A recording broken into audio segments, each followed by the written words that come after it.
Hello बच्चों, कैसे हैं सारे बच्चे। हाँ तो बच्चों, अपन लोगों ने स्टार्ट कर रखा था मैकेनिकल प्रॉपर्टीज ऑफ फ्लूइड्स, ठीक है, या फिर बोल दो फ्लूइड्स मैकेनिक्स, जिसके 2 वीडियो आप लोगों को मिल चुके हैं। इसमें पहले वीडियो के अंदर आप लोगों ने डिस्कस किया था उसका इंट्रोडक्शन पार्ट और एक नॉन एक्सेलरेटेड जो फ्लूइड होता है उसके कारण डेप्थ के साथ कैसे प्रेशर चेंज होता है और हॉरिजॉन्टल लेवल पर, सेम हॉरिजॉन्टल लेवल पर प्रेशर कैसे चेंज होता है, ये चीज आप लोगों को बताई थी मैंने। फिर नेक्स्ट वीडियो अपन लोगों ने यही टॉपिक पढ़े थे कि जो प्रेशर है उसका डिफरेंस अपन लोगों ने देखा था एक एक्सेलरेटेड फ्लूइड के कारण।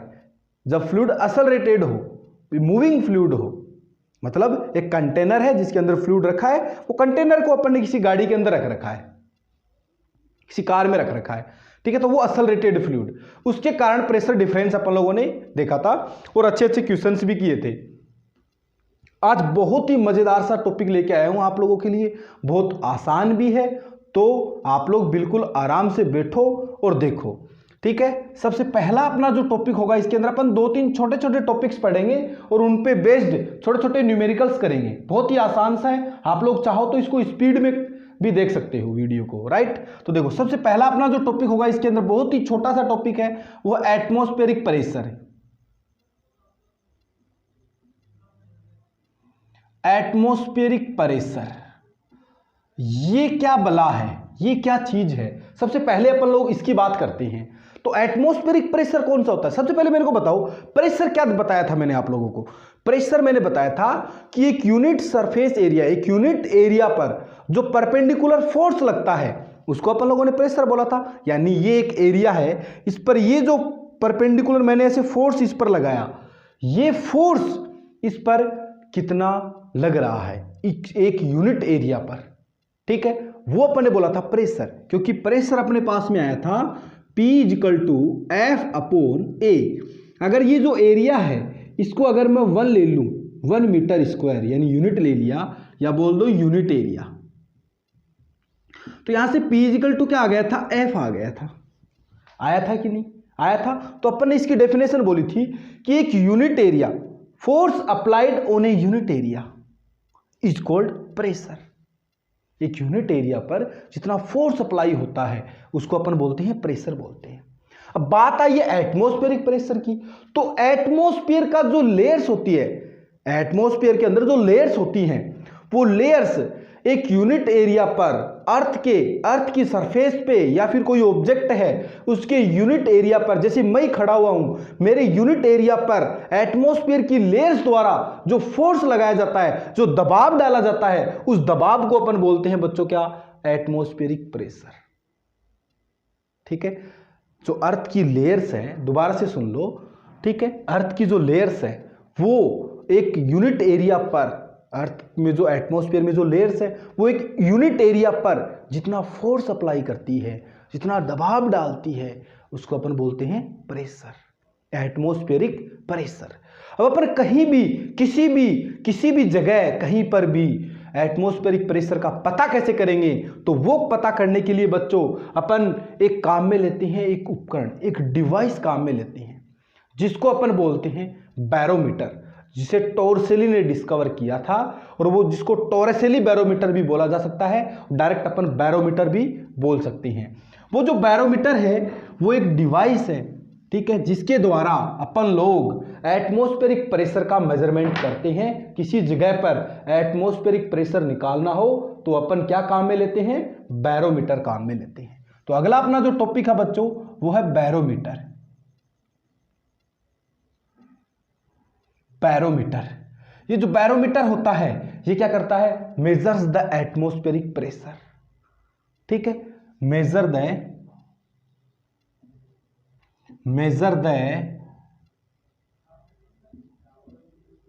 एटमॉस्फेरिक प्रेशर, यानी इसके द्वारा एटमॉस्फेरिक प्रेशर का मेजरमेंट किया जाता है।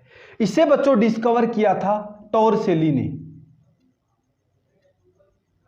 जिसे टोरसेली द्वारा डिस्कवर किया गया था, इसलिए इसको टोरसेली बैरोमीटर भी कहा जाता है।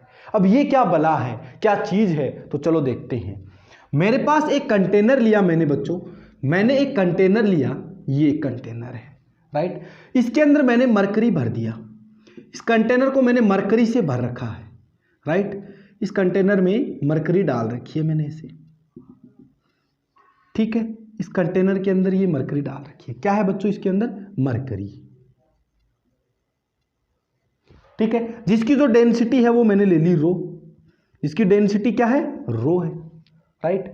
अब मैं क्या करता हूं, एक ग्लास ट्यूब लेता हूं। अब ग्लास ट्यूब कैसी होती है? आप लोग लैब के अंदर देखा भी होगा आप लोगों ने। बिल्कुल एक पतली सी ट्यूब है मेरे पास, ग्लास की बनी हुई ऐसे, ठीक है, जिसकी एक साइड खुली हुई है, ओपन है, एक साइड ऐसे बंद है, क्लोज है, राइट। इस ग्लास ट्यूब को मैं इस मरकरी से भरता हूं। इसमें जो कंटेनर में जो मरकरी डाल रखी है मैंने, इससे इस ग्लास ट्यूब को ऐसे भर लेता हूं, ऐसे इसके अंदर भर लिया इसको। फिर क्या कर लेता हूं, इसका जो ओपन एंड है इसको ऐसे ढक लिया मैंने, अंगूठे से इसको मैंने दबा लिया, ठीक है। इधर से तो बंद है ये। फिर क्या करता हूं, इसको इस कंटेनर के अंदर ऐसे उल्टा कर देता हूं और फिर अंगूठे को हटा लेता हूं। मतलब क्या स्थिति बनाई मैंने, इसको ऐसे कर दिया, ऐसे, ठीक है। अब ये जो मरकरी है बच्चों, ये कुछ ऐसे नीचे खिसक के आ जाती है। ये मरकरी है, ये ऐसे नीचे खिसक के आ गई, ठीक है। इसके अंदर मरकरी भरी हुई थी। अब ये जो यहां पर ये जो पार्ट बचा, ये जो इसका खाली पार्ट बचा है, यहां पर है वैक्यूम, ठीक है। अब वैक्यूम है मतलब कोई भी मीडियम नहीं है, तो वैक्यूम है तो यहां पर जो प्रेशर होगा बच्चों वो कितना होगा? 0। यहां पर प्रेशर की जो वैल्यू होगी वो 0 होगी, क्योंकि यहां पर वैक्यूम है, कोई जो मीडियम है उसके मॉलिक्यूल्स नहीं है। अब प्रेशर आता क्यों है? प्रेशर क्यों आता है? प्रेशर आता, कोई भी मीडियम होता है उसके मॉलिक्यूल्स फोर्स लगाते हैं, उनके कारण आता है। अब यहां पर मैंने बोला वैक्यूम है मतलब कोई भी प्रेशर नहीं है यहां पर, मतलब मॉलिक्यूल्स नहीं है तो प्रेशर नहीं होगा। यहां पर मैंने एक पॉइंट माना ये, ठीक है, ए पॉइंट। ये जो ए पॉइंट माना है, इस पर जो प्रेशर की वैल्यू आएगी वो 0 है। इस पर प्रेशर की वैल्यू क्या है? 0 है। रीजन क्या है? क्योंकि यहां पर वैक्यूम आ गया, वैक्यूम बन गया है। क्योंकि मैंने जब इसमें मरकरी ऐसे भरी थी तो इस पर अंगूठा ऐसे लगा लिया था। जब इसमें मरकरी भरी गई थी तो इसके अंदर की जो एयर थी वो बाहर निकल गई थी। फिर मैंने अंगूठे से ढक लिया ताकि इसके अंदर एयर नहीं जा पाए। फिर मैंने इसको उल्टा किया तो मरकरी कुछ नीचे खिसक के आई। अब वो नीचे खिसक के आई तो यहाँ पर क्या बच गया? वैक्यूम बच गया। फिर क्योंकि एयर तो गई, जा नहीं पाई इसके अंदर, क्योंकि यहाँ पर मरकरी है, इधर से ओपन हैंड है, इसका ओपन हैंड मरकरी में डूबा हुआ है तो एयर तो जा नहीं पाएगी। तो यहाँ पर क्या बन जाएगा? वैक्यूम बन जाएगा, ठीक है। तो इस पॉइंट पर, इसके अंदर एक पॉइंट मानूं, उस पॉइंट पर जो प्रेशर होगा बच्चों वो 0 होगा, ठीक है। अब मैं क्या करता हूं, ये एक हॉरिजॉन्टल लाइन है जो ऊपर वाली सरफेस इस मरकरी की भर रखा है इस कंटेनर में, यहाँ की, यहाँ पर एक पॉइंट मानता हूं B, यहाँ पर एक पॉइंट क्या मानता हूं?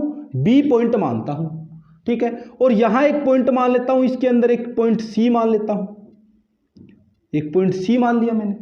अब देखो आपको पता है यहां पर जो प्रेशर होगा वो एटमॉस्फेरिक प्रेशर होगा, P0 होगा। एटमॉस्फेयर प्रेशर लगाएगा इस मरकरी पर, ओपन हैंड है इसका ये, राइट। अब अपन को पता है जो PB है, PB जो होगा बच्चों वो P0 होगा, PB P0 होगा। B पॉइंट पर जो प्रेशर है वो एटमॉस्फेरिक प्रेशर होगा, राइट। अब C पॉइंट और B पॉइंट का प्रेशर क्या बच्चों इक्वल होगा? क्या B पॉइंट और C पॉइंट का जो प्रेशर है वो इक्वल होगा? इक्वल होगा। क्यों होगा? क्योंकि ये सेम हॉरिजॉन्टल लेवल पर स्थित है। तो सेम हॉरिजॉन्टल लेवल पर प्रेशर की जो वैल्यू होती है वो इक्वल होती है। फर्स्ट वीडियो के अंदर मैंने आप लोगों को बताया है, जब फ्लूइड नॉन एक्सेलरेटेड हो, अब ये नॉन एक्सेलरेटेड फ्लूइड है तो इस पॉइंट पर प्रेशर की वैल्यू सेम होगी। अब अगर अपन पॉइंट C पर प्रेशर निकालना चाहें, पॉइंट C पर प्रेशर निकालना चाहें तो वो क्या आएगा? वो क्या मैं ऐसे लिख सकता हूं क्या? बोलो, ये जो हाइट है ये मान लो h है, ये हाइट h है, तो क्या बच्चों मैं ऐसे बोल सकता हूं क्या कि PA plus rho g H, क्योंकि इसकी जो डेंसिटी ली है, इसके अंदर मरकरी भर रखी है, उसकी डेंसिटी मैंने रो ली है। तो क्या ये वैल्यू ये आएगी? अब आप बोलोगे कि सर ऐसे कैसे आया? तो चलो मैं याद दिलाता हूं आप लोगों को। मैंने ऐसे करके एक कंटेनर बनाया था जिसके अंदर मैंने 2 पॉइंट कंसिडर किए थे। एक पॉइंट मान लो मैंने बताया आपको, एक पॉइंट ये है और एक पॉइंट 2 नंबर ये यहाँ है। इनके बीच की जो डिस्टेंस है ये h है, ठीक है। तो मैंने बोला था कि P2 की वैल्यू जो होगी वो क्या होगी? P1 plus rho g H. P1 तो क्या है, इस पॉइंट का प्रेशर है, इस पॉइंट पर कितना प्रेशर है वो तो P1 है। फिर रो जी एच क्या है, इन दोनों के बीच में जो ये फ्लूइड का जो कॉलम बनेगा एच हाइट का, वो कॉलम कितना प्रेशर लगा रहा है पॉइंट 2 पर, वो है रो जी एच। ठीक है, तो ऐसे ही मैंने क्या किया, ये जो कॉलम बना है इसका जो प्रेशर है वो तो रो जी एच है, और इस पॉइंट पर जो प्रेशर है वो पी ए है। अब पी ए की वैल्यू आप लोगों को पता है कितनी है, 0 है। पी ए की वैल्यू बोलो कितनी है, 0 है। तो ये मैंने क्या लिख दिया, पी सी किसके बराबर होगा, पी बी के बराबर होगा, और पी बी किसके बराबर है, पी जीरो के बराबर है। तो क्या मैं इसको पी जीरो लिख सकता हूं, क्योंकि पी बी बराबर पी सी बराबर पी जीरो आ जाएगा। तो पी बी को क्या लिख दिया, पी जीरो लिख दिया। यहां लो, पी ए क्या है, 0 है, प्लस रो जी एच। तो यहां से पी जीरो की वैल्यू क्या आ जाएगी, बोलो रो जी एच। ये लो। तो बच्चों एटमॉस्फेरिक प्रेशर है वो अपन कैसे कैलकुलेट करेंगे, अपन क्या जिस भी जगह पर लेके जाएंगे वहां पर अपन को एच की वैल्यू मिलेगी। ठीक है, रो की वैल्यू नोन है, जी की वैल्यू भी नोन है। रो क्या है, डेंसिटी ऑफ मरकरी है। रो क्या है, डेंसिटी ऑफ मरकरी है, जो कितनी होती है 13600 kg पर मीटर क्यूब होती है। राइट, जी की वैल्यू अपन को पता है 10 या 9.8 लेते हैं अपन लोग। और ये जो एच है ये अपन को ऑब्जर्वेशन से पता लगेगा। तो जहां कहीं भी अपन को निकालना होगा वहां पर ये अपने पास में वैल्यू आएगी एच की, वो वैल्यू अपन इस फॉर्मूले में रखेंगे और उस पॉइंट का, उस जगह का अपन को क्या पता लग जाएगा, एटमॉस्फेरिक प्रेशर अपन कैलकुलेट कर पाएंगे। अब आप लोगों को पता है कि जो समुद्र तल होता है वहां पर एटमॉस्फेरिक जो प्रेशर होता है बच्चों, वो होता है P0 की जो वैल्यू अपन काम में लेते हैं वो होती है 1.01 into 10⁵ kg per metre cube. ये अपन एटमॉस्फेरिक प्रेशर की वैल्यू काम में लेते हैं। P0 equal to 1.01 into 10⁵ kg per metre cube. Right, ये वैल्यू समझ में आई। अब ये देखते हैं, अपन चेक करके देखते हैं कि समुद्र तल पर ये जो वैल्यू आती है क्या ये राइट है, क्या अपन बैरोमीटर से इसको निकाल सकते हैं क्या। तो देखो कैसे, आपको पता है कि जो मरकरी की जो डेंसिटी होती है वो होती है 13600 kg पर मीटर क्यूब होती है। जी की वैल्यू आपको पता है कितनी होती है, 10 मीटर पर सेकंड स्क्वायर होती है। बोलो होती है कि नहीं, राइट। और जो समुद्र तल है उस पर एच की वैल्यू आती है 76 सेंटीमीटर आती है। कितनी आती है, 76 सेंटीमीटर आती है। तो क्या अब अपन एटमॉस्फेरिक प्रेशर निकाल सकते हैं, P0 equal to rho g h. P0 equal to क्या आएगा, रो जी एच। तो P0 बराबर, रो की वैल्यू कितनी है 13600 इंटू जी की वैल्यू 10, एच की वैल्यू बोलो कितनी है, एच की वैल्यू 76। तो 76 डिवाइड बाई 100, क्योंकि सेंटीमीटर में था तो मैंने इसको किस में चेंज कर लिया, मीटर में चेंज कर लिया। तो 10 से 10 ये कट जाएगा, 10 ये कट जाएगा, ये आएगा 1360 इंटू 76। इनको जब मल्टीप्लाई करते हैं तो अपने पास में वैल्यू आती है ये। तो यहां से अपन क्या कर सकते हैं, इस प्रकार से जो है पता कर सकते हैं कि जो प्रेशर है वो कितना होता है, एटमॉस्फेरिक प्रेशर हर जगह पर अलग अलग। इस प्रकार से अपन कैलकुलेट कर सकते हैं। ये वैल्यू अपन इसीलिए इतनी काम में लेते हैं और यहाँ से कैलकुलेट इसको किया गया है। राइट, अब आप बोलोगे कि सर आपने इसमें मरकरी ही क्यों लिया, जबकि और भी तो फ्लूइड अपन ले सकते थे, जबकि वाटर है वो तो अपन को इजीली उपलब्ध हो जाता है, तो अपन उसको भी तो काम में ले सकते थे। अब इसमें मरकरी ही क्यों लिया, उसका जवाब आप लोगों को सबसे पहले मैं देता हूं। तो मरकरी बच्चों इसलिए लिया है कि जो मरकरी की जो डेंसिटी होती है वो बहुत ज़्यादा होती है। अब डेंसिटी ज़्यादा होने से ये जो एच की वैल्यू है ये कम आएगी। एच की वैल्यू कम आने से मतलब हुआ कि अपन ने जो ट्यूब ली है, ग्लास ट्यूब ली है, ये बहुत छोटी से अपना काम हो जाएगा, मतलब 1-2 मीटर से अपना काम बन जाएगा, क्योंकि 76 बोला मैंने समुद्र तल पे, तो यानी 1 मीटर की भी अपन लेंगे ना तो उससे भी अपना काम हो जाएगा। ठीक है, दूसरी चीज कि ये वेपराइज नहीं होती है, जो बच्चों मरकरी होती है ये वेपराइज नहीं होती है। अगर वेपराइज होने लग गई है तो यहां पर क्या मॉलिक्यूल्स आ जाएंगे मरकरी के, तो वो भी तो यहां पर प्रेशर लगाएंगे, तो इसलिए यहां पर जो प्रेशर है वो 0 नहीं हो पाएगा, इसलिए अपन मरकरी लेते हैं। एक रीजन तो क्या हुआ, इसकी डेंसिटी बहुत ज्यादा होती है, हाई डेंसिटी है। ठीक है, हाई डेंसिटी के कारण लेते हैं। दूसरा क्यों लेते हैं, क्योंकि ये वेपराइज नहीं होती है। इसलिए क्या करते हैं अपन, इसमें मरकरी काम में लेते हैं। अब वाटर क्यों नहीं लिया, तो बच्चों वाटर, पहला रीजन तो ये कि जो वाटर की जो डेंसिटी होती है वो बहुत ही कम होती है। डेंसिटी कम होगी तो अपन को ये जो ग्लास ट्यूब ली है ये बहुत बड़ी, बहुत ज़्यादा लेंथ की ग्लास ट्यूब लेनी पड़ेगी। कितनी लेनी पड़ेगी अभी मैं आपको कैलकुलेट करके बताऊंगा। दूसरी कि जो वाटर होता है वो वेपराइज हो जाता है, यानी यहाँ पर एयर के मोलिक्यूल, वाटर के मोलिक्यूल्स आ जाएंगे वेपराइज होने से। अब एयर, वाटर के मोलिक्यूल्स आने से क्या होगा, वाटर के जो मोलिक्यूल्स है वो भी प्रेशर लगाएंगे यहाँ पर, तो इसलिए यहाँ पर प्रेशर जीरो नहीं हो पाएगा। ठीक है, ये वेपराइज होती है और जो मरकरी है वो वेपराइज नहीं होती है।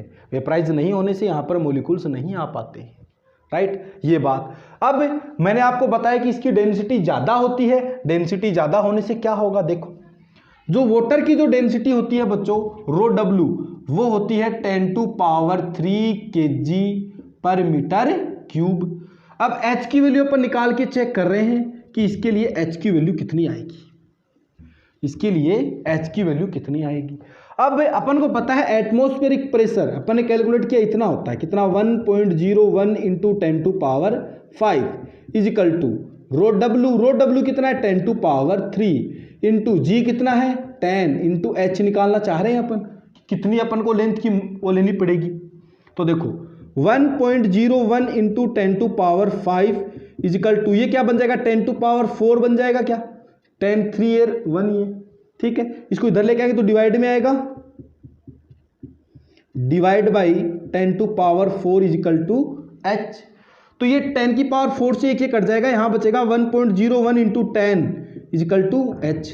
तो यहां से बच्चों जो वैल्यू निकल के आती है इसको 10 से मल्टीप्लाई करोगे तो ये H की वैल्यू आएगी, वो आएगी 10.1 मीटर। यानी जो अपने ग्लास ट्यूब ली है उसकी जो हाइट है वो अपन को मिनिमम कितनी चाहिए 10.1 मीटर की चाहिए। अब 1 मीटर लगभग इतना होता है, तो 10 मीटर तो बहुत बड़ा हो गया, तो मतलब बहुत बड़ी अपन को ग्लास ट्यूब लेनी पड़ती है। तो उससे बचने के लिए अपन लोग इसमें क्या काम में लेते हैं, बैरोमीटर में मरकरी काम में लेते हैं। अगर अपन वाटर काम में लेंगे तो उसके लिए जो ग्लास ट्यूब है वो अपन को बहुत बड़ी चाहिएगी, तो इसलिए अपन उससे बचने के लिए क्या काम में लेंगे, यहाँ पर मरकरी काम में लेंगे। तो ये बच्चों थी बैरोमीटर की बात। अब इस पर एक छोटा सा आप लोगों को सवाल करवा देता हूं, आप इसको नोट करना चाहो तो वीडियो को पॉज करते करते आप लोग नोट कर सकते हो, क्योंकि यहाँ पर क्लास की तरह बच्चों रुक नहीं सकते, क्योंकि रुकेंगे तो वीडियो लंबे लंबे बनेंगे, फिर आप लोगों को भी दिक्कत होगी। कुछ बच्चे हैं जो इरिटेट हो जाएंगे कि सर ये क्या है, ये क्या है सर। तो देखो अब अपन क्वेश्चन करते हैं, आज का अपना पहला क्वेश्चन ही मान लो, क्वेश्चन नंबर 1 बोल दो। तो पहला क्वेश्चन ये है कि मान लो मेरे पास एक मेरे पास बच्चों मेरे पास एक ये जादू की छड़ी है, जादू की छड़ी, ठीक। मैंने क्या लिया, यहाँ पर एक कंटेनर लिया जिसके अंदर मैंने कुछ फ्लूइड डाल रखा है। यहाँ पर मैंने एक ग्लास ट्यूब ऐसे रख रखी है, ऐसे किसी एंगल पे है, ऐसे किसी एंगल पे है, और वो जो एंगल है बच्चों इसमें ये फ्लूइड यहाँ तक है, वो जो एंगल है वो यहाँ पर बन रहा है 60 degree angle, right, 60 degree angle पर है। और ये इससे जो हाइट दे रखी है ये वाली, ये जो हाइट है ये यहाँ पर इसमें जो फ्लूइड भर रखा है यहाँ ये दे रखी है 40 सेंटीमीटर। आपको बताना है कि ये जो बैरोमीटर है इसकी रीडिंग क्या है, मतलब क्वेश्चन है what is the reading of barometer. ये क्वेश्चन है, बहुत ही आसान सा सस्ता सा क्वेश्चन है, ठीक है। तो आप लोगों को ये बताना है, तो कैसे बताएंगे बोलो।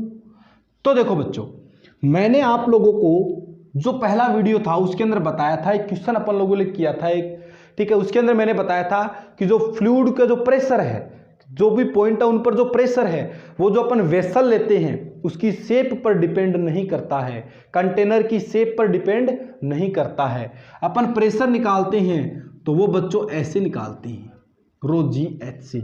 और यहाँ पर रो क्या है, इसके अंदर जैसे मान लो मरकरी है, इसके अंदर क्या भर रखी है मैंने, मरकरी भर रखी है।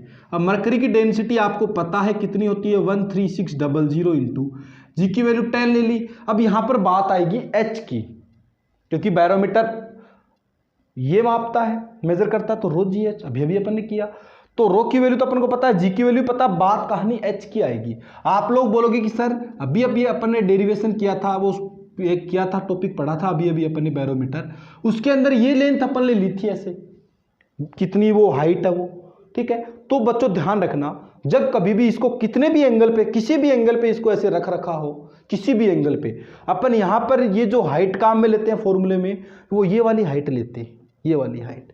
तो इस पर डिपेंड नहीं पड़ेगा, डिपेंड नहीं है कि किस एंगल पर इसको मैंने रख रखा है, राइट। तो ये आ जाएगा, एच की वैल्यू अपन ले लेंगे 40 डिवाइड बाई 100, क्योंकि सेंटीमीटर में था, मैंने इसको मीटर में चेंज कर लिया।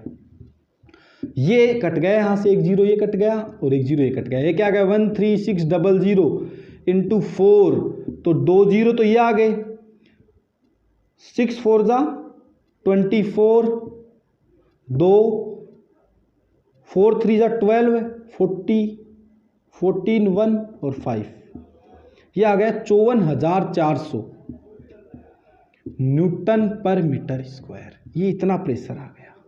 बहुत ही आसान सा क्वेश्चन था। आप लोगों ये वाली लेंथ लेके करोगे तो वो भी आपको ऑप्शन में आंसर दिया हुआ होगा, और आप लोग देखोगे अपना आंसर आ गया, फटाक दे उसको टिक करोगे, जो आपका रॉन्ग होगा। तो इसलिए ध्यान रखना, ये वाला प्रेशर ही इसके अंदर अपन काम में लेते हैं। बोलो याद रहेगा, एकदम आसान सा क्वेश्चन है। आप लोग चाहो तो वीडियो को पॉज करके इसको नोट कर सकती हो। कर लोगे? अरे कर लोगे। चलो बच्चों आगे अपन लोग देखते हैं। आगे अपना जो टॉपिक है वो है मैनोमीटर।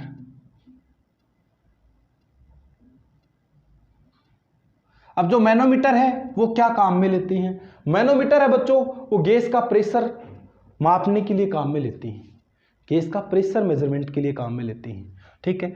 जैसे मान लो अपने पास में एक ये कंटेनर है, एक ये मेरे पास में एक कंटेनर है,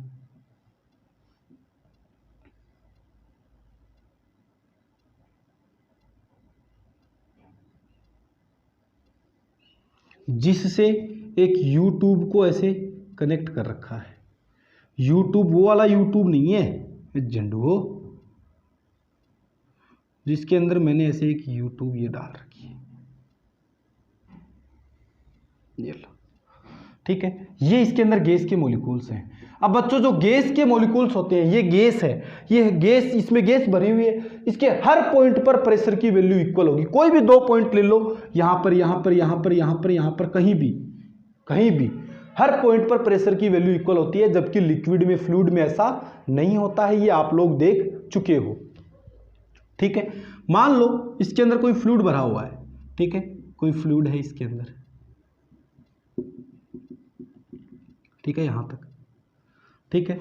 अब ये जो डिस्टेंस ये दे रखी है, ये मान लो h दे रखी है, यहां पर ये खुला है, तो यहां पर जो P0 प्रेशर होगा, ये पॉइंट मैंने A मान लिया, ये पॉइंट B मान लिया। अब PA बराबर PB होगा, PA बराबर PB होगा, ठीक है। अब अपन को पता है कि जो PB है वो कितना होगा, PB कितना होगा बोलो, P0 plus rho g H नहीं होगा क्या? इस पॉइंट पर अपन प्रेशर निकालना चाहेंगे तो यहां का प्रेशर P0 प्लस इस कॉलम का प्रेशर रो जी एच, इसमें जो भरा हो उसकी डेंसिटी रो दे रखी है मान लो, ठीक है। तो क्या मैं PA बराबर PB होगा। PB की वैल्यू अपन को पता लगी P0 plus rho g H. क्यों बराबर हुआ? क्योंकि ये सेम हॉरिजॉन्टल लेवल पर है। सेम हॉरिजॉन्टल लेवल पर क्या होता है बच्चों, प्रेशर की वैल्यू इक्वल होती है, राइट। ये है। अब देखो PA बराबर, ये PB इसके बराबर, तो क्या मैं इसको ऐसे लिख सकता हूं, P0 plus rho g H. PA बराबर क्या आ गया, P0 plus rho g H. अब इस पॉइंट पर जो प्रेशर होगा वो गैस के मॉलिक्यूल्स प्रेशर लगाएंगे, वो होगा जो गैस के मॉलिक्यूल्स प्रेशर लगाएंगे, यानी PA को मैं क्या P गैस लिख सकता हूं, तो P गैस क्या आ जाएगा, P0 plus rho g H. ये लो, एकदम सिंपल सी कंसेप्ट थी। मैनोमीटर है बच्चों, ये काम में लेते हैं अपन, जो सिंपल सा डिवाइस होता है और जिसके द्वारा अपन क्या करते हैं, जो क्लोज्ड वेसल है उसके अंदर गैस जो होती है उसका प्रेशर मेजरमेंट करने के लिए काम में लेते हैं। क्या काम में लेते हैं, प्रेशर मेजरमेंट करने के लिए। बहुत ही सिंपल सी कंसेप्ट है इसकी, ठीक है। ये बहुत सीधी सी सिंपल सी बात थी, आप लोग चाहो तो इसको नोट कर सकते हो। अभी मैं इस पर एक सवाल आप लोगों को करवाने वाला हूं, चलो वीडियो को पॉज करो, नोट करो, बार बार मैं बोल रहा हूँ, और हर वीडियो के अंदर ये बात नहीं बोलनी पड़े। फिर बोलो सर आप तो क्या करते हो, लिखते हो और फिर फटाक दे उसको मिटा देते हो। ऐसा नहीं चलेगा सर, बिल्कुल नहीं चलेगा। हाँ मैं भी मानता हूँ बिल्कुल नहीं चलेगा। क्वेश्चन नंबर 2 है, क्वेश्चन नंबर 2 है बच्चों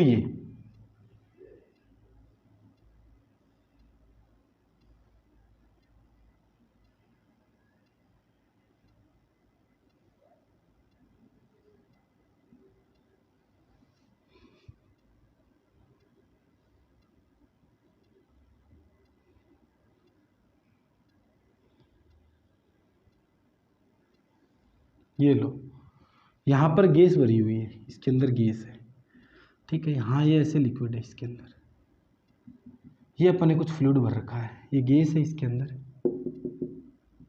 यहाँ तक, ठीक है। यहाँ ये फ्लूइड है।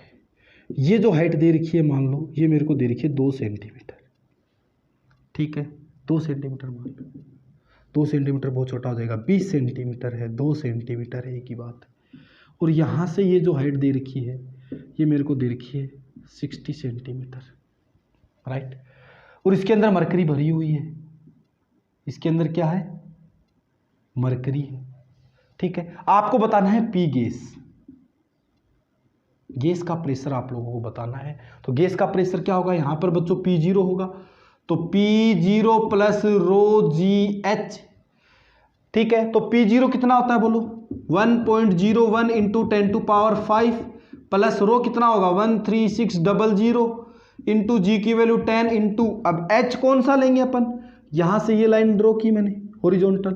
अब ये जो डिस्टेंस है ये 60 है टोटल, तो ये डिस्टेंस यहाँ से यहाँ की कितनी बचेगी, 20 60 में से क्या कितना बचा, 40 सेंटीमीटर बचा, 40 सेंटीमीटर बचा ना। तो ये 40 सेंटीमीटर, तो H की वैल्यू क्या आएगी 40 डिवाइड बाई 100, तो ये क्या आ गया 1.01 इंटू 10⁵ प्लस 2 जीरो से ये 2 जीरो कट गए, 13600 इंटू 4, तो ये क्या आ गया 1.01 इंटू 10⁵ प्लस इसको मल्टीप्लाई करो 00 24 2 4145, ठीक है। कैसे जोड़े बोलो, हाँ इसको ऐसे कर सकते हैं अपन 10⁵ प्लस 1 2 3 4 5 0.54400 इंटू 10⁵, बोला ऐसे लिखता हूँ 10⁵ के रूप में 1 2 3 4 5 पॉइंट तक इसका दिया। तो ये क्या आ गया, इसको ऐड करो 1.01 या 0.54, तो ये क्या आ गया 551, तो 1.55 इंटू 10⁵ न्यूटन पर मीटर स्क्वायर, ये आ गया है यहाँ पर पी गैस। यानी गैस इस पर जो प्रेशर लगा रही है फ्लूइड पर, वो इतना प्रेशर लगा रही है, गैस इस पर इतना प्रेशर अप्लाई कर रही है। बहुत ही आसान सा है, तो आप लोग इसको आसानी से कर सकते हो। बोलो कर लोगे, आसान है, आसान है, ठीक है, करो, नोट कर लो आप लोग, बहुत ही आसान सा है, एकदम इजी सा है, ठीक है। अभी अभी अपन ने एक पी गैस निकाला, P gas equal to P0 plus rho g h, ठीक है। अब इसको मैं ऐसे लिख सकता हूं P गैस माइनस P0 बराबर रो जी एच। तो ये जो P, ये जो है P gas minus rho g H, ये जो वैल्यू आती है इसको गेज प्रेशर बोलते हैं, गोज प्रेशर, इसको गोज प्रेशर भी बोलते हैं। कभी कभी ये गोज प्रेशर निकालना पूछा जा सकता है, तो वो रो जी एच से अपन लोग निकाल लेंगे, रो जी एच आएगा, क्योंकि दो प्रेशर है उसका डिफरेंस आएगा। ये गैस कितना प्रेशर लगा रही है वो माइनस एटमॉस्फेरिक प्रेशर, उन दोनों का जो डिफरेंस है वो गोज प्रेशर बोला जाता है, जिसको रो जी एच से अपन लोग लिख सकते हैं। नोट कर सकते हो आप लोग, इसको नोट लगा के इसको नोट कर सकते हो, ठीक है। तो ये जो कहानी थी बच्चों, ये थी अपनी क्या, बहुत ही सिंपल सी कहानी है, किसकी, मैनोमीटर और बैरोमीटर की, ठीक है। तो बच्चों आज के लिए बस इतना, बाकी आप लोगों को नेक्स्ट वीडियो के अंदर YouTube के क्वेश्चन, मैंने आपको बोला था YouTube के क्वेश्चन, लेकिन नेक्स्ट वीडियो के अंदर आप लोगों को YouTube के क्वेश्चन कराएंगे और कुछ इनसे रिलेटेड भी कुछ क्वेश्चन आप लोगों को करवाए जाएंगे। तो आज के लिए बस इतना, बाकी रहेगा नेक्स्ट डे, तब तक के लिए धन्यवाद।